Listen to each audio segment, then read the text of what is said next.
마침 저희가 어제도 특별한 이 목소리를 듣지 않았습니까? 많은 오늘도 여기서 듣는 것은 전혀 또 다른 느낌으로 저희들에게 다가온 것 같습니다.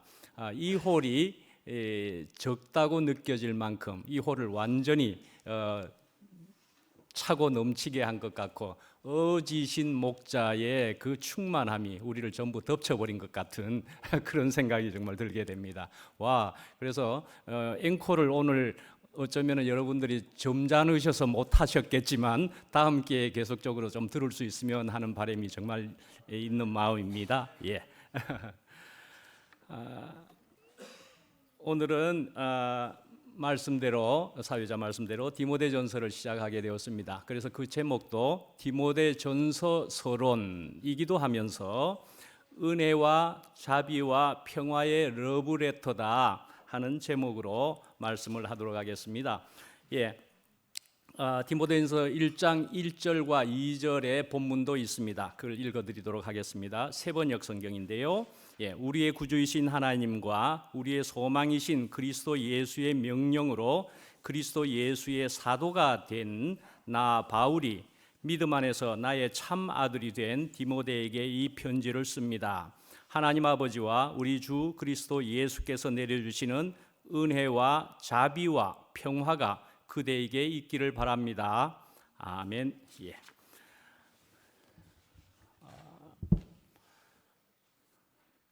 디모데 전서입니다. 디모데의 후서까지 있지만 전서이고요. 이 바울이 쓴 편지입니다. 그래서 이 바울이 에베소 교회의 목회자인 디모데에게 보낸 그 첫 번째 편지입니다. 예, 후서가 두 번째라는 얘기고요. 그래서 디모데 전서, 후서 그리고 디도서를 특히 이것을 모아서 목회서신이라 그렇게 이야기합니다. 목회서신요. 예, 목회라 그러면은 목자가 양을 치는 그런 것이라는 것을 생각해 보시면 되는 것처럼, 예, 목자가 이끄는 모습. 그래서 이것은 누구에게 적었느냐라고 볼 때는 우리 모두에게 2PM을 이끄는 사람인데 우리 모두에게. 왜요? 우리 모두가, 여러분들이 지도자가 다 된다. 저는 그렇게 말씀드리고 싶고요. 예, 그런 것을 우리가 생각해 보면 또 이런 말이 있는 것이니까요. 정군의 간부하다. 그런 말이 있는 것처럼 우리 모두가 지도자다. 그래서 그렇게 생각해 볼 때 우리 모두에게 주는 또 말씀으로 우리는 분명히 받을 수 있겠다는 생각입니다. 예, 그리고 에피소드라고 할 만한 것으로 말씀을 이제 조금 드려보면은요, 왜 그러면 디모데전서를 하게 되었는가 하는 것입니다. 디모데전서. 저는 이제 에베소서를 하고 나서 어떤 한 지체분이 저에게 좀 전에 말씀을 물어오셨습니다. 물어오시기를 그 다음에는 무엇을 할 것이냐라고 물어오셔서 제가 그분에게 한 분에게 말씀을 드렸습니다. 다른 것을 하려고 말씀을 드렸습니다. 그런데 이제 말씀을 드리면 복음서를 하려고 그랬었습니다. 복음서를 하려고 그랬는데 제가 한 분에게 말씀을 드렸었거든요. 그러고 났더니 우리의 주중에의 말씀들 속에서 다른 곳에서 공개적으로 다른 복음서를 하겠다 하는 말씀이 나와 버렸습니다. 공개적으로 그렇게 나왔으니까 아이고 그러면 저가 바꾸는 것이 맞지라고 생각해서 저는 한 사람에게 말했었으니까 그렇게 해서 저가 바꾸게 되었습니다. 저도 복음서를 해볼까라는 생각도 있었지만은 뭐 어렵지 않게 저는 또 디모데 전서로 이렇게 가게 되었습니다. 그런데요, 이제 융통적으로 앞으로도 복음서든지 아니면 구약이든지 융통적으로 이렇게 할 생각을 해볼 것입니다. 이 디모데전서는 에베소에게 보내는 것이기도 합니다. 그래서도 그다음 이어서 디모데전서를 해도 좋겠다. 에베소서에 이어서 에베소에게 보내는 편지인 디모데전서를 해봐도 좋겠다. 그리고요, 여기에 보면은 뭐 생각나는 것 중에는 그렇습니다. 바울이 이야기한 중에 내가 죄인 중에 괴수다 하면서 자기를 아주 그러한 사람으로 이야기하는 말씀도 여기에 들어있기도 하고요. 또 디모데라고 하는 사람에 대한 애정도 저도 충분히 있는 것 같습니다. 디모데가 참 좋은 사람으로 보여지기도 하면서요. 연약한 사람으로 볼 수도 있겠지요. 바울조차도 그러하고 디모데도 그러한 것처럼. 그렇지만은 주님으로 인해서 당당하게 된 이 바울이든지 디모데든지 하는 생각을 또 가지게 되면서 이 디모데전서를 충분히 할 수가 있을 것 같습니다. 그래서 여기에 이 편지를 보시면은 디모데에게라고 하는 것, 그래서 디모데 한 사람에게 편지를 쓰고 있는 것처럼 그렇게 보이지만 사실은 디모데가 목회하고 있는 그 에베소 교회를 향해서 쓴 것이기도 하다는 말씀입니다. 교회를 향해서 썼다는 것이 있기도 합니다. 그래서 에베소 교회를 바르게 세우기 위한 그런 서신, 편지다 말씀입니다. 에베소 교회는 그러면 어떤 곳이었는가라고 할 때는요, 바울이 3차 전도 여행 당시에 그곳에 가서 3년 동안 가르친 곳이기도 합니다. 에베소가요. 거기에 이제 교회가 생겼는데 처음에는 회당에서 가르치기도 하고 그랬었는데 나중에는 두란노 서원에서 2년을 가르치기도 하고 그랬었습니다. 혹시 두란노 서원이라는 것을 들어보셨습니까? 두란노 서원은 아마 우리 한국 내에서는 출판사, 큰 출판사 이름 중에 두란노 서원이라는 것도 있어서 아마 관심 있는 분들은 거기에서 많이 들어본 출판사 이름이네 하시겠지만, 에베소에도 두란노 서원에서 바울이 가르친 2년을 가르친 그런 곳의 이름이다. 그렇게 나와 있습니다. 그래서 이렇게 이런 곳에 이런 에베소 교회를 향해서 편지를 쓰고 있다는 말씀입니다. 그런데 이 에베소 교회에는 큰 문제가 있었다는 것으로 본문에도 그렇게 나와 있습니다. 이제 1, 2절을 오늘 본문으로 이야기하는 것이기는 하지만 3, 4절에 바로 나오는 것이기도 하고 그렇습니다. 구체적으로. 그래서 거기로 통해서 보면은 어떤 사람들이 다른 교훈을 가르치고 있기 때문이다. 그렇게 얘기를 하고 있는 것이기도 하고요. 그 다른 교훈이란 무엇이냐 하면은 신화와 끝없는 족보다 그런 것들을 가르치고 그런 얘기들을 하고 있는 것에 대해서 이 바울이 적고 있다 말씀이지요. 그래서 이런 것을 가르치고 있으니까 하는 그런 문제를 가지고 있다고 보는 것인데 다음 주에도 또 더 얘기를 할 수가 있겠죠. 3, 4절부터 나오니까. 그래서 그런 족보와 그런 인물에 대한 논쟁과 변론 이런 것들을 막 얘기하고 그런 말들이 무성하고 그러니까 이 바울은 말씀이죠. 이제 마게도냐로 갈 때에 이 디모데를 에베소 교회에 그래서 너가 여기에 있어야 되겠다. 에베소 교회에 남겨두게 되었습니다. 그래서 에베소 교회의 목회자가 되었다는 말씀이지요. 그렇게 된 것입니다. 기록 시기는 언제쯤이냐 할 때는요, 여러 견해가 다 이런 것은 많이 있는 편입니다. 정확하게 알기가 어려운 것이니까요, 이런 거는. 그런데 대체적으로는 바울이 1차 로마 감옥 생활을 마치고 계속해서 전도 여행을 시작하면서 이 본서 디모데 전서를 기록한 것으로 그렇게 보고 있습니다. 그러니까요, 이 1차 로마 감옥에서 풀려 나온 때가 언제냐로 볼 때는 AD입니다. 주후 62년, 63년경으로 그렇게 보고 있고 그 조금 후에 적은 것으로 볼 때는 AD 63년 혹은 65년까지 이 디모데 전서가 적어졌을 것으로 그렇게 보고 있습니다. 그리고 나서는 이렇게 바울은 다른 데서 마게도니아 이런 데서 적고 있는 것이 다른 데서 적은 것인데 내가 당장은 에베소 교회를 갈 수 없을 것 같으니까 내가 편지로 전한다, 편지를 쓴다 이렇게 해서 적은 것이다 말씀입니다. 핵심 구절이라고 굳이 이야기하는 것에는 3장 15절 말씀을 주로 이야기하는 편이기도 하고 그렇습니다. 그것은 여러분이 찾아보실 수도 있지만 또 우리가 다루어질 것이니까요. 자, 이제 디모데라는 사람을 우리가 한번 살펴보십시다. 디모데는요, 우선 그 이름의 뜻부터 우리가 생각해 보시면은 들어보시면 하나님을 경외한다라는 그런 뜻을 가지고 있습니다. 디모데, 하나님을 경외한다. 그런데 이제 루스드라라고 하는 그런 출신인데, 그런 지역의 출신인데, 어머니는 유대인입니다. 어머니는 유대인이지만 아버지는 헬라인이었습니다. 헬라인. 그래서 말씀이죠. 이런 때문에 나중에 사도행전에 보면 나와 있는데, 그래서 디모데가 태어나자마자 할례를 받지 않았던 것으로 그렇게 나타나고 있습니다. 유대인이라 그러면은 할례를 째깍 받아야 되죠. 난지 8일 만에 이 정도 받아야 되는데, 그래서 이런 연유로 해서 이 디모데는 할례를 좀 크기까지 받지 않았던 것으로 나타나 있다가 나중에는 받게 되었다, 그런 얘기다 말씀이지요. 그런데요, 그 다음에 할머니 이름이 로이스이고 어머니 이름은 유니게인데요, 이 할머니와 어머니에게서 성경을 배웠다, 그렇게 나와 있습니다. 디모데 후서에 나오는데 1장 5절이나 3장 15절이나, 그래서 어려서부터 성경을 알았나니 하는 것이 3장 15절에 그렇게 나와 있는 것이고, 3장 16절에 여러분이 잘 아시는 대로 모든 성경은 하나님의 감동으로 된 것으로 교훈과 책망과 바르게 함과 하는 말씀이 그 다음 3장 16절에 나오는 것입니다. 그래서 3장 15절에 내가 어려서부터 성경을 알았나니, 누구에게서요? 그런데 배웠다고요? 할머니에게서, 어머니에게서 그렇게 받았다 말씀입니다. 그래서 여러분들이 아시는 노래들 중에 이 노래도 좋아하시는 것 같더라고요. 우리가 주일날에 집에 가서도 노래를 한 곡 부르고 순모임, 교제를 하기도 하고 그러는데, 한두 주 전에만 우리가 이 노래를 전에만 해도 이 노래를 한번 불렀었습니다. 이 노래를 부르고는 이 노래 참 좋네, 직접 누가 그렇게까지 감상을 얘기하더라고요. 참 좋네.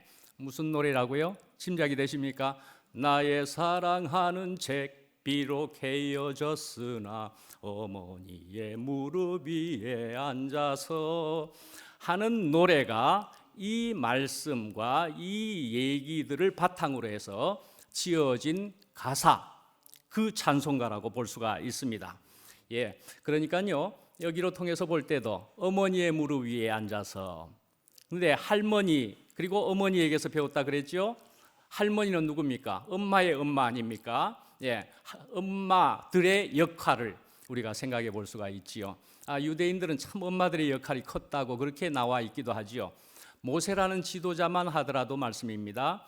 그만한 지도자가 모세가 되는 데에는 바로 공주의 딸에게 입양되는 것처럼 보였지만은 엄마가 들어가서 다 가르쳤다는 거 아닙니까? 모세의 엄마가.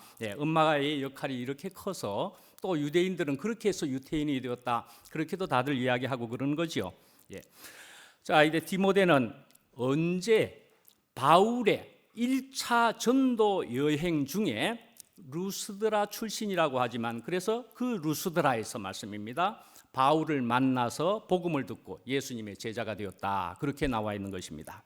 자, 이제부터 1절을 이제 한번 보도록 하겠습니다. 1절을 보시면은요, 우리의 구주이신 하나님과 우리의 소망이신 그리스도 예수의 명령을 따라 그리스도 예수의 사도가 된 나 바울은, 그렇게 얘기하고 있습니다. 사도가, 그러그러한 사도가 된 나 바울은, 얼핏 보기에는 이 말을 딱 들으면 어떻게 들려지기도 하고 그렇습니까?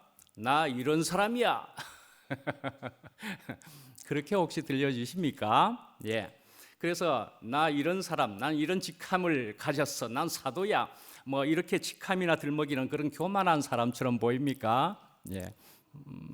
마침 우리에게도 그렇게 말씀하는 분이 여기 앉아 계시기는 합니다만은 그런데 우리가 얘기를 해보십시다. 자, 자신을 사도라고 부를 때는 말씀입니다.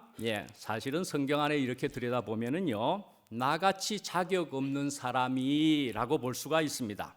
특히 이 디모데전서에 나와 있는데, 조금 전에도 말씀드린 것처럼 내가 죄인 중에 괴수인 사람입니다, 이렇게 말하는 바울이었던 것입니다.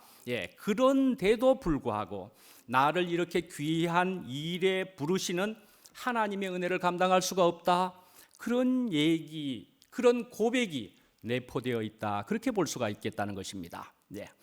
나는 아무것도 아닌 사람입니다마는 주님으로부터 나는 사도가 된 사람입니다 라고 이야기하는 것이다 말씀입니다. 주님과 함께 나는 그래서 이렇게도 당당한 사람일 수도 있지만, 그러나 또 한편으로는 나는 아무것도 아닙니다, 죄인 중에 괴수입니다, 이렇게까지 얘기하는 것이다 말씀입니다.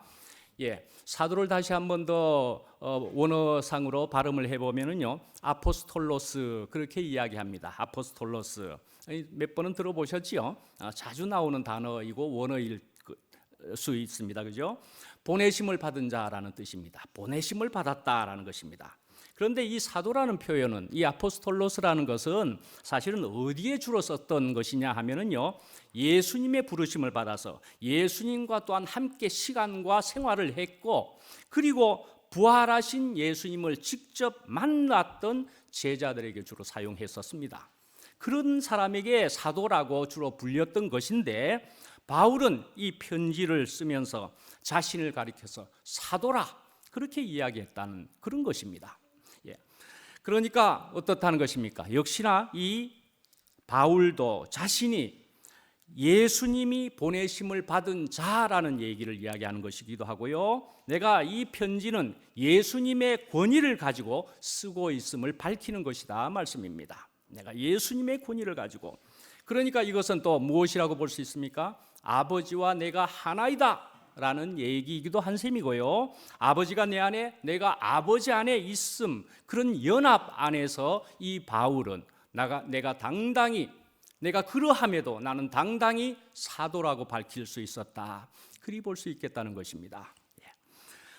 그래서 이제 사도다 그러면은요, 그 원어로 아포스톨로스다라고 하는 것은요, 또 다른 말로는 우리가 생각해 볼 때는 특사다 혹은 대사다 그렇게 볼 수도 있습니다. 특사다, 대사다, 오늘날로 치면 말씀입니다. 그래서 그 당시로 또 생각해 보면은 그 당시에 그 왕의 뜻을 전달하거나 표현하는 그런 사람들이었고, 오늘날로 치면은 그러니까 대통령의 뜻을 전달하거나 가서 이야기하는, 표현하는 그런 특사, 대사와 같아 말씀입니다. 그러니까요, 우리 모두가 또한 지도자다, 내지는 우리가 또한 하나님께 이렇게 부르심을 받은 자다, 우리 모두가 그렇다라고 말씀 앞에 드린 것처럼, 우리가 정말로 하나님의 나라에, 또한 하나님의 대사라는 사실을 우리가 확실히 자각하게 된다면 말씀입니다. 그런 자각을 우리가 분명하게 가지고 있다면 우리의 말과 행동은 누구의 품격을, 하나님의 품격을요, 더 구체적으로는 그리스도의 품격을 우리가 가지게 될 것이고, 그걸 나타내고 있을 것이다 말씀입니다. 그렇지 않겠습니까? 그리스도의 품격을 나타낼 것이라는 얘기입니다. 어째서요? 그리스도의 생명을 가지고 있기 때문에, 그래서 그런 생명을 가지게 됐으면 그리스도의 향기를 나타내는 사람이 되고 있을 거다는 말씀입니다. 자, 2절을 보시면요, 2절 은혜와 긍휼과 평강이 내게 있을지어다. 근데 오늘 여러분이 앞에 읽은, 눈으로 따라 읽은 거기에는 은혜와 자비와 평강이 내게 있을지어다 그렇게 했습니다. 자비 또는 긍휼, 이렇게 서로 다른 번역으로는 그렇게 다르게 표현되어 있습니다. 그런데요, 여기에서 지금 보시면은 은혜와 긍휼과 평강이 세 개의 단어가 들어있는 셈이죠. 근데요, 바울 서신이 굉장히 10개 이상이 됩니다. 13개 혹은 14개라고 이야기하는데, 그런 13개, 4개 중에서 인사말을 할 때 보면은요, 은혜와 평강이 너희에게 있을지어다 그렇게 이야기를 합니다. 10번 이상쯤은 그렇게 인사를 하고 있습니다. 은혜와 평강이 인사말에 그 두 단어를 주로 썼단 말씀입니다. 대개가 그렇다는 말씀이죠. 그런데 이 디모데전서의 인사말에는 말씀이죠, 은혜와 무엇이 들어간다고요? 긍휼과 평강이 너에게 있을지어다. 이것이 디모데전서 여기도 그렇죠. 디모데 후서에도 그렇다는 얘기입니다. 1장 2절에, 요한 2서의 1장 3절에도요, 유다서 1장 2절에, 요거 세 곳에는 은혜와 긍휼과 평강이 너희에게 있을지어다 그렇게 인사를 하고 있다 말씀입니다. 특히 오늘 본문으로, 오늘 책으로 보면은 디모데에게 그렇게 인사한다, 그렇게 볼 수가 있죠. 그래서 이 바울이 이 디모데에게 편지를 쓰면서 긍휼이라는 단어를 어째서 더욱 차이가 나게 썼을까 하는 것으로 생각해 볼 수가 있습니다. 그래서 디모데를 성경 안에서 살펴보면은요, 디모데의 그 성품이 또한 그 연약함이 있었던 것으로, 그래서 그 바울은 그런 것을 잘 알았기 때문이다, 그렇게 볼 수가 있는 부분입니다. 디모데가 아주 연약하기 때문에 그런 디모데에게 바울은 긍휼까지 넣어가면서 인사했다. 그래서 디모데는 말씀이죠. 더군다나 육체적으로도 매우 연약하기도 하면서 또 위장병으로 고생하기도 하고 그랬습니다. 그래가지고 여기 또 디모데전서에도 나오게 되겠지만 나중에 거기에 너희의 건강을 위해서 포도주를 조금씩 하라 하는 말이 성경에 한 곳 그렇게 나오고 있는 부분입니다. 그래서 봐라, 술 마시라 하지 않았느냐 하는 대목이기도 합니다. 건강을 위해서 포도주를 조금씩 하라라고 한 사람 누구에게? 디모데에게 그렇게 했다는 대목이 고린도전서에도 있기도 하고 그렇습니다. 그렇지만은요, 이 디모데에게 이런 연약함이 있는 때문에 이 연약함은 넘치는 하나님의 은혜를 기대하게 한다, 그렇게 볼 수가 있죠. 하나님의 은혜를 기대할 수밖에 없는 그런 디모데라고 볼 수가 있고, 그래서 이 바울은 사랑을 담아서 축복의 말을 이렇게 전했던 것이다 볼 수 있는 것입니다. 하나님 아버지와 그리스도 예수 우리 주께로부터 은혜와 긍휼과 평강이 네게 우리들에게 있을지어다, 그렇게 얘기하는 그런 마음이 충분히 묻어나오는 그런 편지, 서두의 인사다 말씀입니다. 그러니까요, 이런 것을 보더라도 러브레터라고 할 만하지요. 사랑의 편지입니다. 그 사람들에게만 했습니까? 에베소에도 했다는 얘기죠. 그리고 오늘날 우리에게도 그렇게 이야기하고 있는 바울을 통한 하나님의 말씀이다라는 것입니다. 사랑의 편지인 디모데전서인 것입니다. 자, 그래서 이제 여기에 이제 세 가지 단어라 그랬었지요. 은혜와 긍휼과 평강이다. 그런데 전주에 보면은 에베소서 제일 마지막에도 은혜와 평강이 하는 두 개가 분명히 들어 있었습니다. 그러니까요, 잠깐 살펴보게 되면은 은혜는 하는 것은 은혜는 하나님이 값없이 주신 구원의 선물이다. 구원의 선물입니다. 값없이 주시는. 평강은 말씀이죠. 아담이, 우리 사람이, 이전 사람이 하나님으로부터 받은 은혜의 결과이다, 그렇게 볼 수 있습니다. 평강은요, 하나님의 은혜를 받은 사람의 결과는 평강이, 평안이, 평화가 이렇게 있을 것이다, 결과인 것이죠. 그렇다면 감사도 분명히 그러할 것입니다. 감사도 그렇습니다. 자, 그래서 은혜와 긍휼과 평강 이 모두는 세 가지도 하나님으로부터 온다 하는 공통점은 분명히 있는 것입니다. 자, 그런데요, 아까 말한 특별한 한 단어, 긍휼이라고 하는 것이 오늘 들어있다고 했죠. 자, 긍휼은 또 다른 번역으로 오늘 읽어드린 번역의 표현으로는 자비라 그랬습니다. 그래서 긍휼과 자비라는 것은 어떻게 되는 것일까? 그런데 또 다른 번역에는요, 긍휼, 자비뿐만이 아니고 남을 불쌍히 여기는 사람은 이렇게 나와 있습니다. 그래서 마태복음에 그 말씀이 있죠. 긍휼히 여기는 자는 긍휼히 여김을 받을 것이며 하는 것이 남을 불쌍히 여기는 사람은 불쌍히 여김을 받을 것이며, 이런 말씀인 것입니다. 남을 불쌍히 여기는 사람은 그렇게도 나와 있는 것입니다. 그래서 이것은요, 남을 불쌍히 여기는 마음이라고 볼 수가 있습니다. 긍휼과 자비는 공히 남을 불쌍히 여기는 마음이다 말씀입니다. 근데 이제 남을 불쌍히 여기는 마음이라 그렇게 이야기하니까요, 제가 직접적으로 들었는데 그렇게 저한테도 질문을 하더라고요. 그러면 높은 자가 교만하게 하는 것이 불쌍하게 여기는 것 아니냐고 그렇게 이야기하기는 합디다마는 아니요, 그냥 불쌍히 여기는 마음입니다. 성경에도 그렇게 나와 있고, 불쌍히 여기라, 애통하는 마음이라고도 볼 수가 있죠. 안타까워하는 마음이라고도 볼 수가 있죠. 우리가 충분히 그런 마음을 가져야 될 것이다 생각합니다. 그래서 긍휼을 굳이 보면은 더 넓은 범위에서 불쌍히 여기는 마음을 이야기한다 볼 수가 있고요. 자비라는 것은 주로 행위와 관련해서 상대방의 잘못을 덮어주는 것, 그것이라고 볼 수가 있습니다. 예. 그래서 이것을 이제 사전적으로는 이런 정도로 조금 구분을 해볼 수가 있습니다만은, 그러나 쉽지 않지요. 사실은 긍휼이나 자비나 불쌍히 여기는 마음으로 우리가 생각해 볼 수가 있겠다는 것입니다. 자, 우리가 세상의 만족이라는 걸 우리가 생각해 보십시다. 세상에 이런 것도 가지게 되면 저런 것도 있으면 좋겠다. 뭐 어떤 것을 생각해 보면요, 우리가 복권에 걸렸다고 합시다. 그냥 한마디 복권에 당첨되었다. 굉장하겠지요. 펄펄 뛰기도 해보겠지요. 그렇지만요, 시간이 얼만큼 지나면은요, 그것도 금방 사라집니다. 그죠? 며칠쯤 가면은 사라집니까? 액수에 따라서 다르긴 하겠지만, 액수가 커도 그게 그거더구만요. 액수가 굉장히 크더라도 그것 때문에 오히려 인생 망치게 되더구만요. 세상의 만족은 말씀입니다. 시간이 지나면은 금방 사라져 버리고 만다는 것입니다. 그 만족이라는 것이. 그렇지만 하나님으로부터 만족한 사람은, 그런 사람은 긍휼을 베풀 수 있다. 그리 볼 수가 있다는 것입니다. 하나님으로부터 만족한 사람은 긍휼을 베풀 수 있다.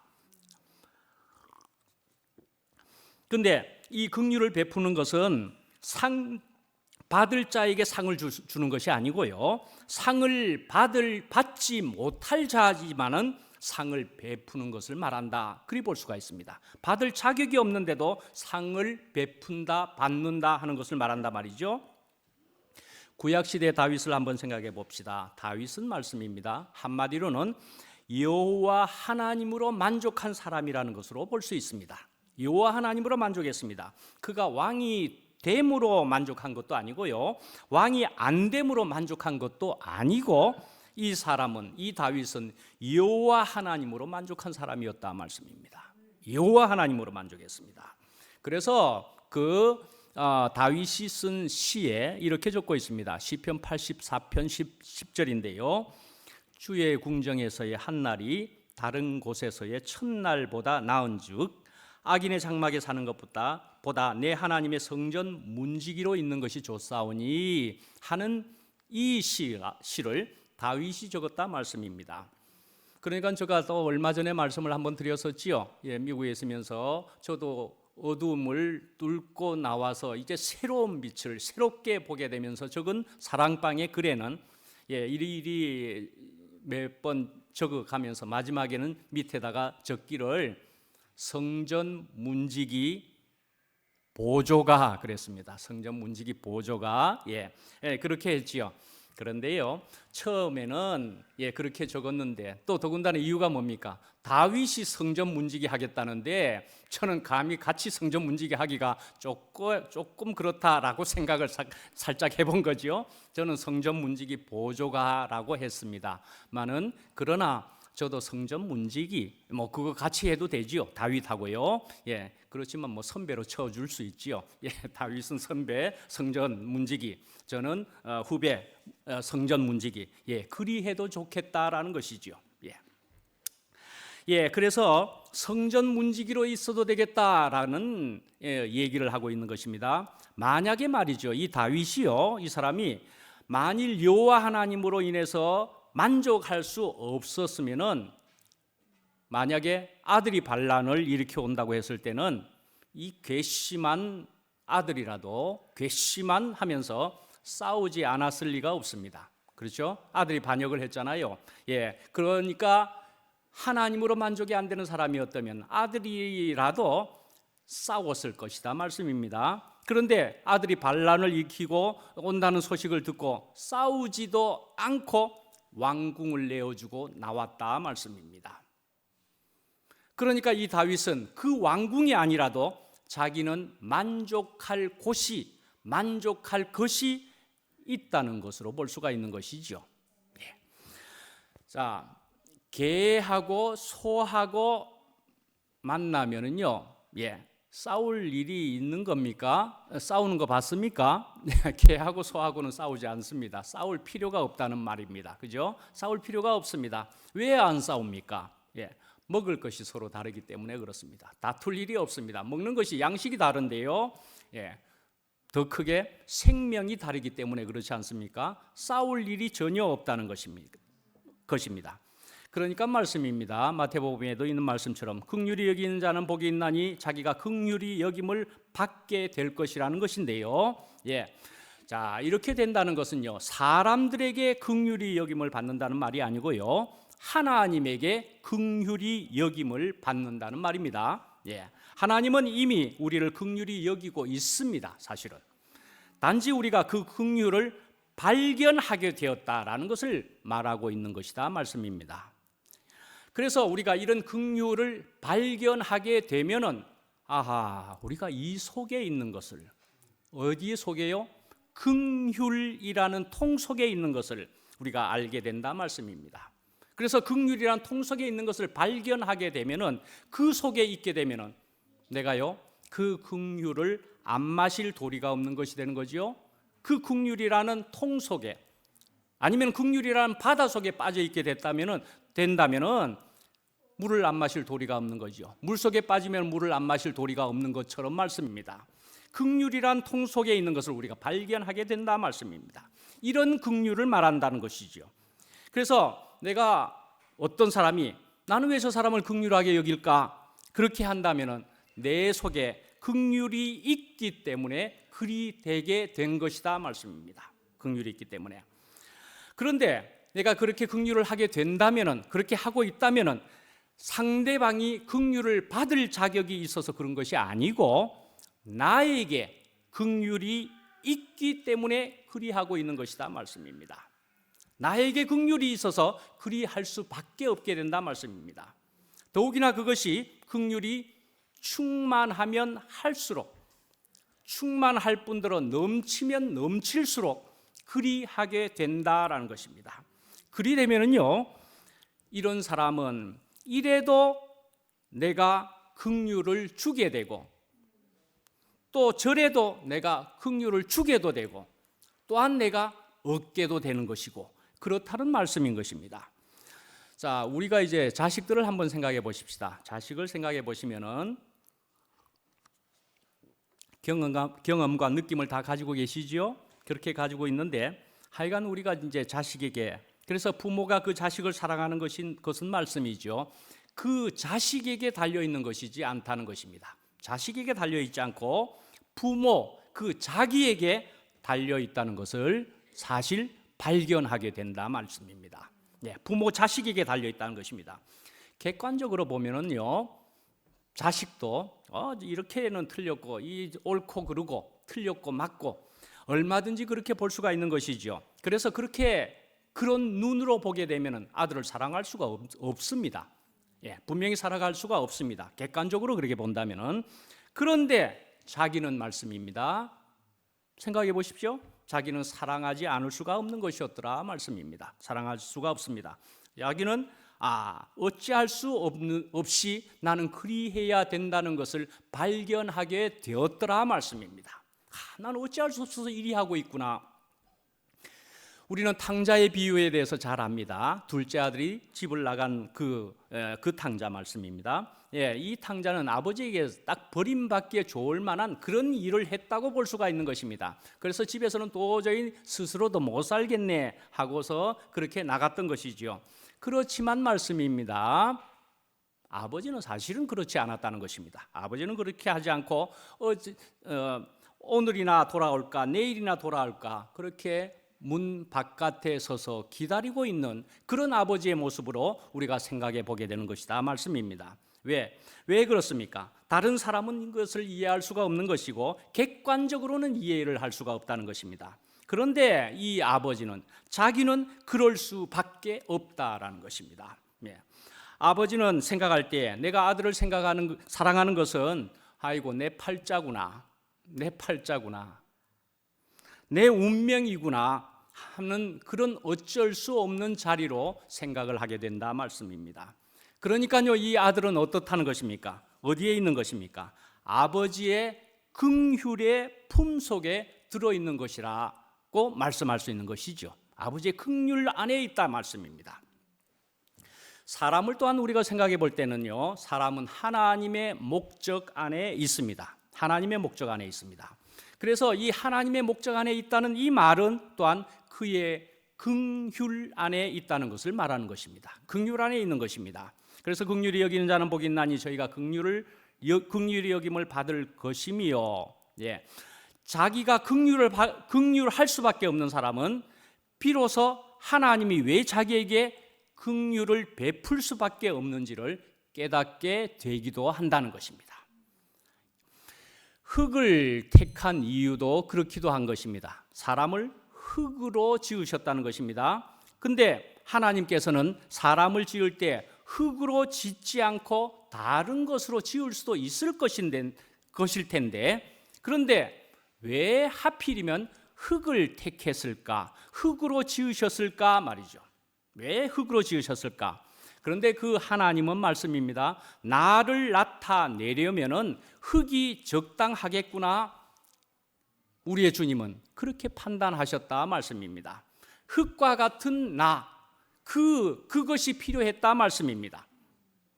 자, 하나님께서 야곱을 택하신 이유도 우리가 생각을 해보시면요, 이 야곱도요, 하나님을 나타내기에 적합하기 때문이었다라는 말씀입니다. 우리가 만일에 어떤 연약함이 있다면 그 연약함이 하나님에게는 필요할 수가 있다는 것입니다. 하나님에게는 필요한 것입니다. 나는 왜 이리 연약하노? 나는 왜 이런 점이 나는 이렇게 못마땅하노? 그렇게 이야기하지만 그거는 내 생각이고요, 하나님의 생각은 내가 너를 필요로 한다라는 것이죠. 내가 너를 필요로 한다.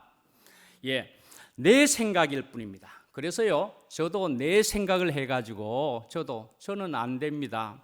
저는 이 정도면 정말 불합격이지요. 저는 정말로 그렇게 생각했던 것입니다.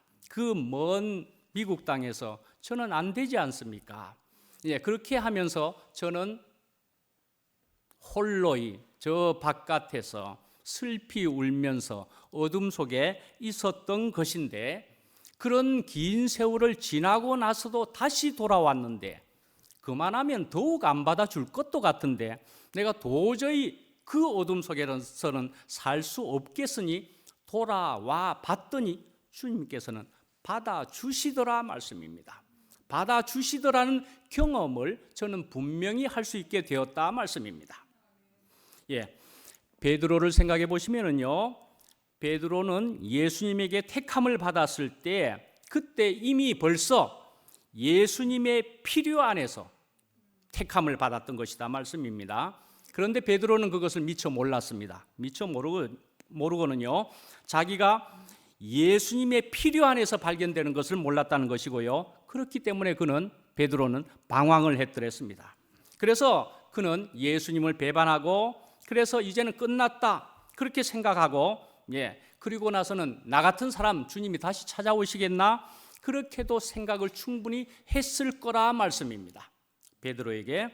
그렇지만 어찌 된 것입니까? 베드로에게 결국은 주님께서 다시 찾아오셨다는 것이죠.